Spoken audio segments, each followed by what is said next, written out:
নমস্কার ভক্তরা, জয় শ্রীকৃষ্ণ, রাধে রাধে। ভক্তরা, মাঘ মাসের অমাবস্যা তিথিতে আপনাদের সকলকে শুভেচ্ছা। মৌনী অমাবস্যা উপলক্ষে শুভকামনা। প্রিয় দর্শক, মৌনী অমাবস্যা একটি অত্যন্ত গুরুত্বপূর্ণ অমাবস্যা তিথি। শাস্ত্রে এটিকে খুব চমৎকারভাবে বর্ণনা করা হয়েছে।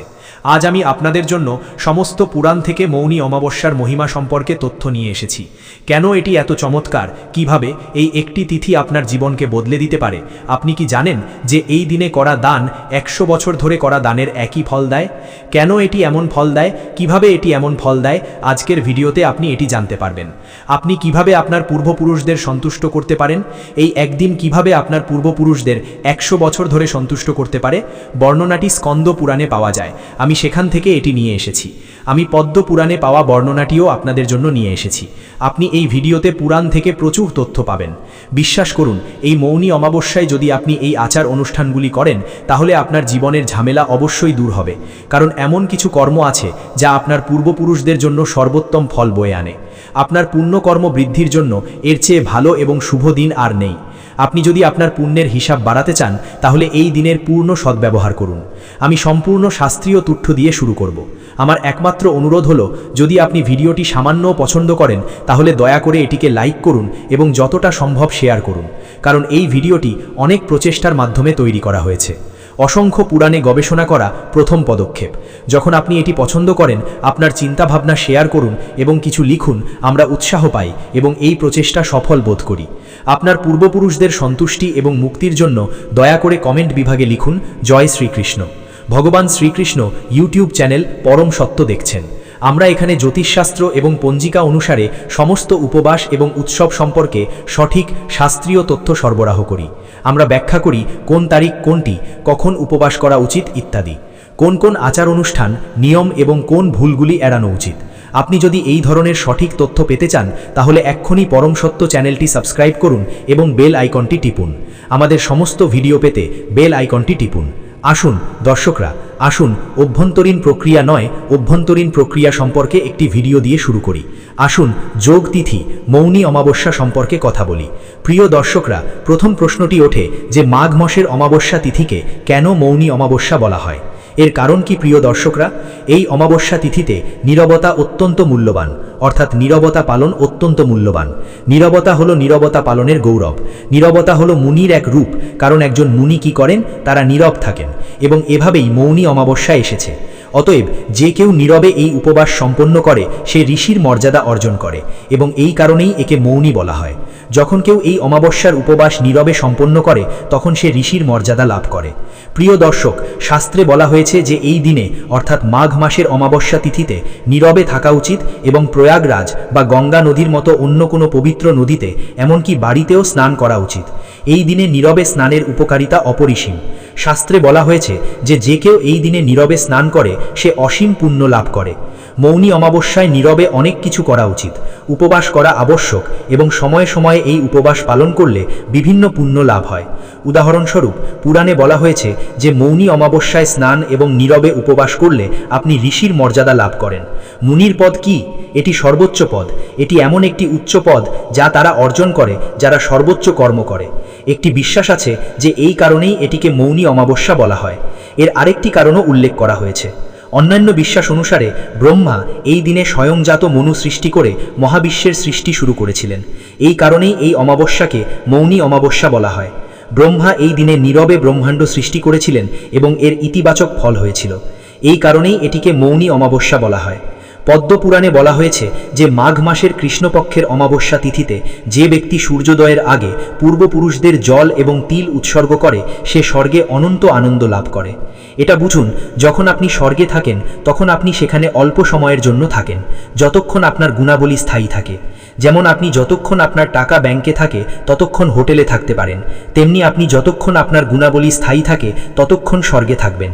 আপনার গুণাবলী ধীরে ধীরে হ্রাস পেলে আপনাকে ফিরে আসতে হবে। কিন্তু যে ব্যক্তি মাঘী অমাবস্যায় সূর্যোদয়ের আগে পূর্বপুরুষদের জল প্রদানের মতো আচার অনুষ্ঠান করেন, তিনি অনন্ত পুণ্য অর্জন করেন। অনন্ত পুণ্য অর্জন করে তারা চিরকাল স্বর্গে থাকেন। চিরকাল, কারণ সেই পুণ্য কখনো শেষ হয় না, এটি কখনো বিনষ্ট হয় না, তাই এটি চিরকাল স্বর্গ লাভ করে এবং আপনার পূর্বপুরুষরা অবশ্যই সন্তুষ্ট হন। এই অমাবস্যায় সূর্যোদয়ের আগে পূর্বপুরুষদের উদ্দেশ্যে নৈবেদ্য উৎসর্গ করার ফলে এত আশ্চর্যজনক ফল পাওয়া যায়। এটা আমি বলছি না, আমি আপনাকে পদ্ম পুরাণ থেকে বলছি। এখন যদি আপনি আপনার পূর্বপুরুষদের জন্য এটি করতে চান, তাহলে তাদের সন্তুষ্ট করার জন্য আপনাকে যা করতে হবে তা হলো এই দিন সূর্যোদয়ের আগে ঘুম থেকে ওঠা। ঘুম থেকে ওঠার পর প্রথমে স্নানের জলে কিছু গঙ্গা জল যোগ করুন, কিছু কালো তিল যোগ করুন, কিছু তিল পিষে নিন এবং তা থেকে একটি পেস্ট তৈরি করুন। আমি আপনাকে পুরাণে বর্ণিত এর তাৎপর্য বলছি। যদি আপনি এটি করতে পারেন তাহলে এটি খুবই উপকারী হবে। তাই স্নানের জন্য জল ভর্তি করার আগে পাত্রে কিছু গঙ্গা জল ঢেলে দিন, কিছু কালো তিল যোগ করুন, জল ভরে পেস্ট হিসাবে তিলের পেস্ট লাগান, স্নান করুন। স্নানের পরে পরিষ্কার পোশাক পরুন, উপযুক্ত জায়গায় বসুন যেখানে আপনি পিতৃতর্পণ বা পূর্বপুরুষদের উদ্দেশ্যে নৈবেদ্য এবং গীতা পাঠ করতে পারেন। প্রথমে একটি তামা বা পিতলের পাত্র নিন, সামান্য গঙ্গা জল দিয়ে এটি পূরণ করুন, তারপর বিশুদ্ধ জল দিয়ে ভরে দিন, তাতে কিছু কালো তিল দিন। যদি আপনার একটি সাদা ফুল থাকে তাহলে একটি সাদা ফুল দিন, একটি তুলসী পাতা যোগ করুন। মনোযোগ দিন, আজ কোনো তুলসী পাতা ছিঁড়ে ফেলা উচিত নয়। যদি আপনার একটি থাকে তাহলে আগে ভাঙা পাতা ব্যবহার করুন। আর আমি আপনার জন্য এই ভিডিওটি অনেক আগেই তৈরি করেছি, তাই দয়া করে আগে থেকে ছিঁড়ে ফেলুন। অমাবস্যার তিথিতে তুলসী পাতা ছিঁড়ে ফেলা হয় না, দয়া করে প্রথমে এটি ছিঁড়ে ফেলুন, সেই পাতাটি এতে রাখুন। যদি আপনি পাত্রে কুশ ঘাস পান তাহলে তাতে কুশ ঘাস রাখুন। তারপর একটি মাদুরে বসে দক্ষিণ দিকে মুখ করুন, পাত্রটি আপনার সামনে রাখুন। গীতার সপ্তম অধ্যায় পাঠ করুন বা শুনুন, আমি এটি আপনার জন্য আপলোড করেছি। আপনি গীতার সপ্তম অধ্যায় সনাতন ধর্মের জগৎ ইউটিউবে অনুসন্ধান করতে পারেন। আপনি অনেক অধ্যায় পাবেন, যে কোনো একটি শুনুন, কারণ সেগুলি সবই আমার দ্বারা বর্ণিত হয়েছে। অনেক ভিডিও, কারণ আমি প্রতি অমাবস্যা তিথিতে এবং প্রতি একাদশীতে আপনার জন্য গীতার সপ্তম অধ্যায় আপলোড করি। আমি সেই দিনেও এটি আপলোড করব। মৌনী অমাবস্যায়ও এর সুবিধা নিন, গীতার অধ্যায়টি শুনুন। শোনার পর সেই পাত্রটি আপনার দুই হাতে নিন, ভগবান নারায়ণের কাছে সংকল্প করুন, হে প্রভু, আমি গীতার এই সপ্তম অধ্যায়ের সম্পূর্ণ পুণ্য ফল আমার পূর্বপুরুষদের উৎসর্গ করছি। আমার পূর্বপুরুষরা এতে সন্তুষ্ট হন এবং মোক্ষ লাভ করুন। এই সংকল্প করার পর সেই জল দিয়ে তর্পণ করুন। তর্পণের জন্যে একটি বড় পাত্র নিন, আপনি এতে এই জল ঢালবেন। তর্পণের জন্য একটি বড় পাত্র নিন, ইস্পাত, তামা বা পিতলের তৈরি একটি পাত্র নিন এবং এটি ধরুন। আপনার ডান হাতের বৃদ্ধাঙ্গুলি এবং পরবর্তী আঙ্গুলের মধ্যবর্তী স্থানটিকে পিতৃতীর্থ বা পূর্বপুরুষদের পবিত্র স্থান বলা হয়। সেখান থেকে পূর্বপুরুষদের উদ্দেশ্যে জল নিবেদন করা হয়। দক্ষিণ দিকে মুখ করে বসে আপনি এই জলের ধারাটি অন্য পাত্রে আপনার ডান হাতের বৃদ্ধাঙ্গুলি এবং পরবর্তী আঙ্গুলের মধ্যবর্তী স্থানে ঢেলে দেবেন। ধারাটি দক্ষিণ দিকে প্রবাহিত হওয়া উচিত। এভাবেই আপনি তর্পণ অর্থাৎ অর্পণ অনুষ্ঠান করেন। আপনার কোন মন্ত্র জপ করা উচিত? মন্ত্রটি জপ করুন, ওম ওম ওম জপ করে তর্পণ করুন। তর্পণের পরে পিপল গাছে এই জল নিবেদন করুন। সূর্যোদয়ের পরে এবং সন্ধ্যার আগে পিপল গাছে এই জল নিবেদন করুন। সর্বোত্তম সময় হবে কুতুব সময়কালে, রাত 12টা থেকে 12টা 15 এর মধ্যে। যখন আপনি এই কর্মটি করবেন তখন আপনার পূর্বপুরুষরা অসীম পুণ্য লাভ করবেন। এবং আজ মৌনী অমাবস্যা, আজ এই আচারটি করলে হাজার হাজার গুণ ফল পাওয়া যায়। অতএব আপনাকে অবশ্যই এই আচারটি করতে হবে। পদ্মপুরাণে বর্ণিত এই পূর্বপুরুষের আচার পালন করলে স্বর্গে তুমি অবশ্যই অফুরন্ত পুরস্কার পাবে। তোমার পূর্বপুরুষরাও সন্তুষ্ট হবেন, তারা খুশি হবেন। আর যদি তাদের পূর্বপুরুষরা খুশি হন তাহলে তোমার জীবনের কষ্ট লাঘব হবে। সম্ভব হলে একই স্থানে বসে তোমার গুরু মন্ত্র জপ করো। তুমি ওম নমো নারায়ণ জপ করতে পারো। ওম নমো নারায়ণ, ওম নমো নারায়ণ মহা পুরস্কার নিয়ে আসে। মাঘী অমাবস্যার দিন বা মৌনী অমাবস্যার দিনে শাস্ত্রে বলা হয়েছে যে ব্যক্তি এই দিনে ব্রাহ্মণকে অন্যান্য উপকরণ সহ একটি তিলের গরু দান করবে সে স্বর্গে অখণ্ড আনন্দ উপভোগ করবে। তাহলে তোমার কি করা উচিত? একটি তিলের গরু তৈরি করো। একদিন আগে থেকে একটি তিলের গরু তৈরি করো এবং তার সাথে আরও কিছু উপকরণ উৎসর্গ করো। যদি এটি কাজ না করে তাহলে এটি দিয়ে একটি গোল লাড্ডু তৈরি করার চেষ্টা করা ভালো। যদি আপনি একটি গরু তৈরি করতে না পারেন তাহলে কিছু তিল নিন, তিলের সাথে গুড় নিন। তিল, গুড় এবং অন্যান্য উপকরণের কথাও উল্লেখ করা হয়েছে। তাই অন্যান্য উপকরণের ক্ষেত্রে সিদ্ধিতে অর্থাৎ খাদ্যদ্রব্যে কিছু ময়দা, ডাল, চাল, চিনি এবং দক্ষিণা যোগ করুন এবং এটি বেদ পাঠকারী যে কোনো পুণ্যবান ব্রাহ্মণকে দান করুন। এই দান আপনাকে চিরন্তন পুণ্য প্রদান করবে এবং আপনাকে স্বর্গে চিরস্থায়ী বাসস্থান প্রদান করবে। এটি অবশ্যই আপনার জীবনকে উন্নত করবে, কারণ যখন আপনার পুণ্যকর্ম বৃদ্ধি পায় এবং আপনার পূর্বপুরুষরা সন্তুষ্ট হন, তখন আপনার জীবন দুঃখমুক্ত হয় এবং একজন ব্যক্তি সুখ লাভ করে। অতএব আপনাকে এই অমাবস্যায় এই কর্মটি করতে হবে। এটি কোনো বিশাল প্রচেষ্টা নয়, এটি একটি ছোট প্রচেষ্টা। এতে একটু সময় লাগবে, তবে শাস্ত্রে এর ফল অসীম বলে বলা হয়েছে। এরপরে দেখুন শাস্ত্রে কি বলা হয়েছে। শাস্ত্রে বলা হয়েছে যে কেউ মাঘী অমাবস্যার তিথিতে খাদ্য এবং অর্থ দান করে সে সর্বদা লক্ষ্মী পাবেন। লক্ষ্মী কখনো তাদের ত্যাগ করেন না। তাই আপনি যাকে দান করছেন তার প্রতি মনোযোগ দিন। তার একজন ভালো ব্রাহ্মণ হওয়া উচিত, সে বেদ পাঠী হওয়া উচিত, সে বেদ পাঠ করে, সে ঈশ্বরের উপাসনা করে, সে সদাচার্য ব্রাহ্মণ, তার আচরণ ভালো হওয়া উচিত। যখন তুমি কোনো সৎকর্মশীল ব্রাহ্মণকে দান করো, তখন দেবী লক্ষ্মী তোমাকে কখনো ছেড়ে যাবেন না।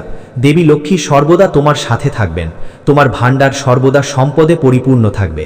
তাই এই দিনে তোমার অবশ্যই ব্রাহ্মণকে এই জিনিসগুলি দান করা উচিত। দক্ষিণা দান করলে তুমি অসীম পুণ্য লাভ করবে। এই তিথিটি ভীষণ গুরুত্বপূর্ণ একটি তিথি। প্রিয় দর্শক, এটি কোনো সাধারণ তিথি নয়, একে যুগাদি তিথি বলা হয়।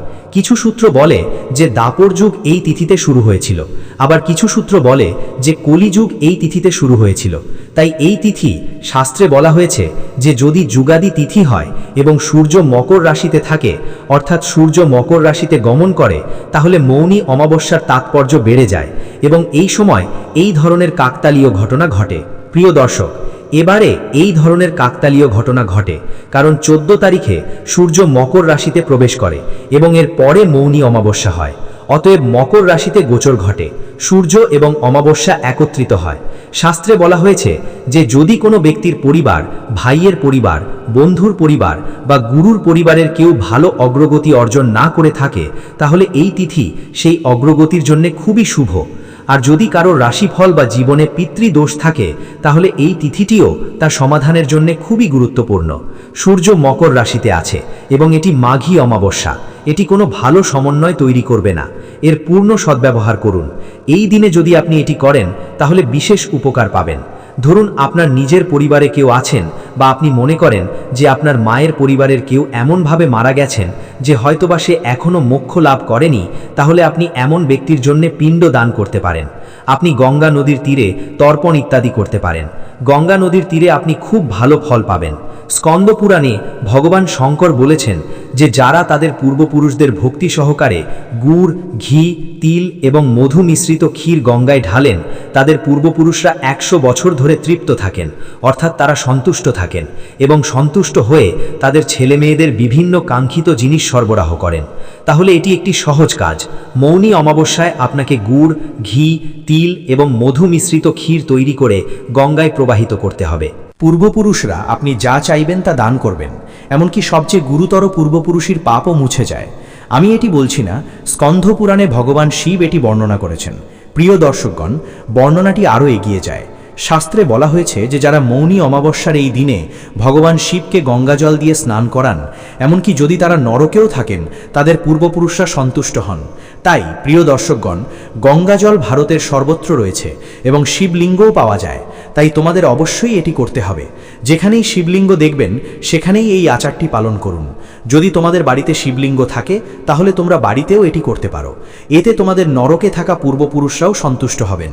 আমি তোমাদের এখানে একটা কথা বলি, যদি কোনো পূর্বপুরুষ আত্মহত্যা করে মারা যান, তাহলে আজ সকালে তর্পণ করবেন না।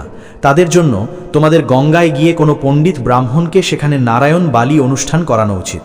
কেবলমাত্র এর মাধ্যমেই তারা মুক্তি লাভ করবে। মৌনী অমাবস্যায় নারায়ণ বালি অনুষ্ঠান করার সময় তোমাদের অবশ্যই পুরোহিতকে মৃত্যুর কারণ এবং পদ্ধতি সম্পর্কে অবহিত করতে হবে।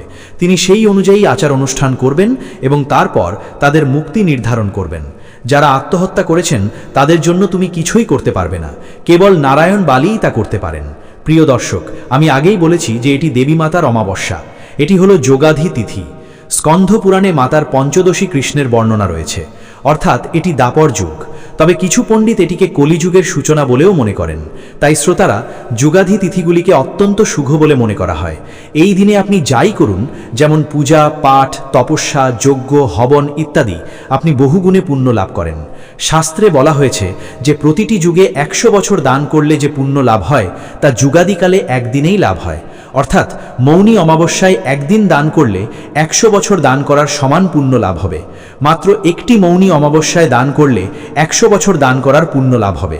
আমি এটা বলছি না, এই শাস্ত্রটি গল্পের পর গল্পটি বলছে, এটি স্কন্ধ পুরাণে বর্ণিত হয়েছে।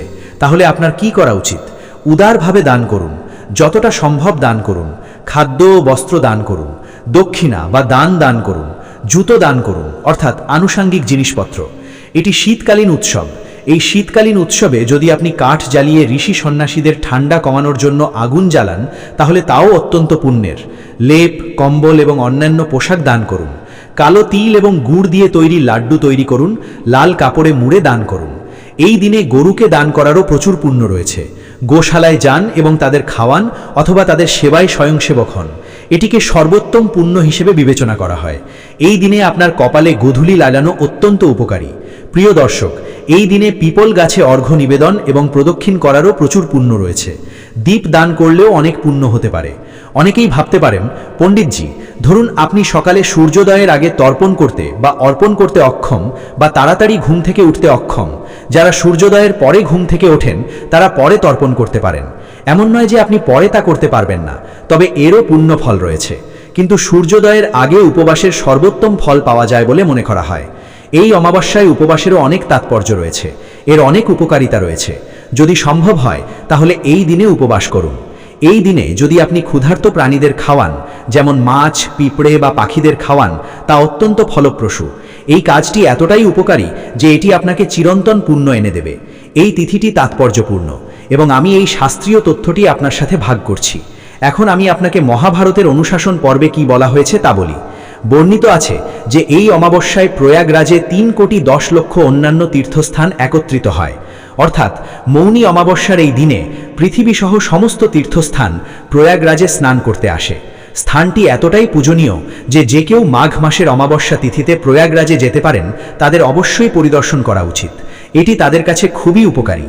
তাই আমি আপনাকে বিভিন্ন পুরাণ থেকে এই চমৎকার তথ্য প্রদান করেছি। এখন আমি কিছু সতর্কতা শেয়ার করি। আমি আগেই বলেছি যে এই দিনে পাতা, ফুল বা অন্য কিছু ছিঁড়ে ফেলা উচিত নয়, অন্যথায় এটি একটি মহাপাপ। এবং অন্যদের দ্বারা প্রদত্ত খাবার খাওয়া উচিত নয়। এই দিনে আপনার এই দুটি কাজই করা উচিত নয়। অন্যদের দ্বারা প্রদত্ত খাবার খাওয়া উচিত নয় এবং পাতা, ফুল বা অন্য কিছু ছিঁড়ে ফেলা উচিত নয়, কারণ এটি একটি মহাপাপ। হ্যাঁ, আপনি আপনার ভাই, আপনার প্রকৃত ভাই, আপনার বাবা মা, আপনার শ্বশুরবাড়ি, আপনার মাতামহ, আপনার মামা অথবা আপনার গুরুর বাড়িতে খেতে পারেন। অন্য কোথাও খেলে পুণ্যহানি হবে। এখন প্রশ্ন উঠছে, মৌনী অমাবস্যা কবে? প্রিয় দর্শক, অমাবস্যা 18ই জানুয়ারি পালিত হবে। এটি রবিবার হবে। অতএব দয়া করে নিয়মগুলি মনোযোগ দিন। রবিবারে পিপল গাছে জল নিবেদন করা হয় না, তাই দয়া করে সেই নিয়মগুলি অনুসরণ করুন। অসংখ্য পুরাণ পড়ার পর আমি আপনাকে এই তথ্য সংগ্রহ করার জন্য অনুরোধ করছি। অনেক চেষ্টার পর দয়া করে এটি যতটা সম্ভব শেয়ার করুন, যাতে এটি সবার কাছে পৌঁছায় এবং আমাদের প্রচেষ্টা সফল হয়। ঈশ্বর সকলের মঙ্গল করুন। হরে কৃষ্ণ।